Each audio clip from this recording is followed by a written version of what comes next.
as often, in applied machine learning, the crucial thing is how do you regularize the training of a high-dimensional model. Training a high-dimensional model is nowadays pretty convenient because you just specify a loss function, squared error loss or cross entropy loss if it's classification, and then you optimize this training error, or you minimize this training error by using gradient descent or some variant of gradient descent.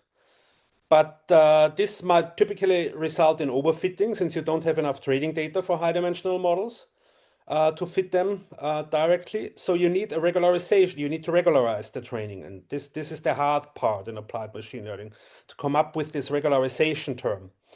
And in this work, we use a regularization term that measures the interpretability in a sense. In particular, we construct this regularization term via the variability of the predictions that we obtain from the model H across clinically similar patients. So we want to learn a hypothesis. We want to learn a predictor for stroke risk that delivers similar predictions for clinically similar patients.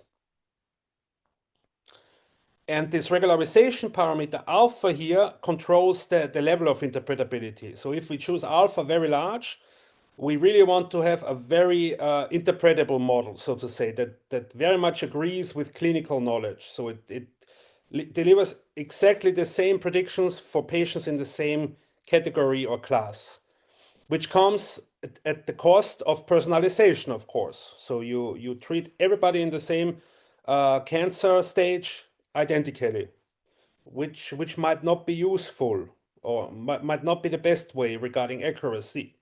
So that's why we typically don't choose alpha too large. Yes, and then in our work, we look at two specific constructions for this regularizer, which are based on these different forms of clinical knowledge. So this first construction uses key features of data points or patients. And then we use these key features, these few features, to train a low-dimensional model. Roughly speaking, the number of data points corresponds to the number of features you use. At least for linear models, you can use this rule of thumb without too much headache. So if you use only few key features, you can train a linear model on a rather small cohort or small data set. Okay. And once we have this clinically grounded model, G of X, which could be, as I said, a linear model, logistic regression, a linear classifier, for example, we can use it to measure the discrepancy between this simple model and the predictions of the high-dimensional model. And yeah, that's then what we use as regularization term, these discrepancies. And the discrepancy measure differs for different types or structures of the label values. If these predictions are numbers, numeric quantities, then we could use here squared error loss. But if they are classes, so you want to predict survival, will the patient survive the next 5 years, yes or no? So these are binary, then you should use a different loss function, like a binary, like a cross entropy loss. Okay, and the second construction is based on a staging system. So whenever you have a staging system, which allows you to group patients into stages, into a few stages. Let's say we have capital S stages. Each patient belongs to one of these capital S stages. Then we can use the variation or the variance, the empirical variance of the predictions, if this is a numeric quantity. So this works if it's a numeric quantity.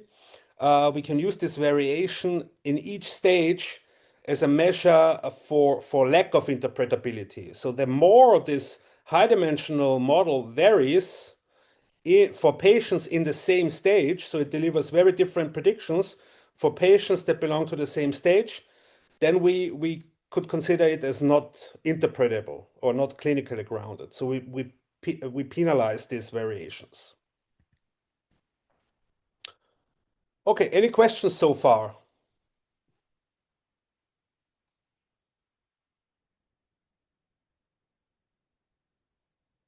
Yeah, if not, then I briefly present the case study that we used, or that Salma used mainly in her master thesis, which was cancer survival prediction. So the data points here are patients which have been diagnosed with multiple myeloma. Uh, and these patients have been diagnosed and treated at the Helsinki University Hospital, HUS. Uh, and as features, key features, or as features, we use the age and blood values or blood biomarkers. And the quantity we would like to predict is the 5-year survival outcome. So will the patient survive the next 5 years after diagnosis or not? Okay. Yeah, and then given all these characteristics, we or Salma trained an artificial neural network using this regular interpretability regularizer, and then studied what is the resulting prediction accuracy on a test set. So how often, or what's the rate of correctly predicting the 5-year survival? And she also measured the explainability by comparing the predictions of the high dimensional model with the predictions of the low dimensional model. So this is a measure for explainability. And what she found was that if you increase alpha, so if you increase the level of interpretability, or in this case also explainability is a special case of interpretability, you also can improve the accuracy. You also can improve the statistical or the predictive performance of the model. So here's one example of a win-win, so to say. So if you increase interpretability, or you increase the required interpretability of the trained machine learning model, you also help the machine learning model to learn better predictions. So it's not interpretability versus accuracy, it's use or leverage interpretability to improve accuracy of machine learning models. Okay, so that already leads me to the end of my short talk. So the takeaway of this work so far is that we construct regularizers that capture clinical knowledge. So either clinical knowledge in the form of key features like blood pressure values for predicting the risk of strokes, uh, or what else? Certain blood biomarkers for predicting survival of cancer patients. And then we also use another construction of regularizer, which is based on staging systems. So we use clinical knowledge in the form of staging systems uh, to ensure interpretability of machine learning models. And yeah, this regularizer, or the value of this regularizer, can be interpreted as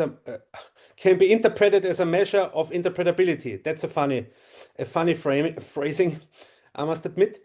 But yeah, this is one way how you can actually compute interpretability, or the level of interpretability. We have here a formula. And you can compute this.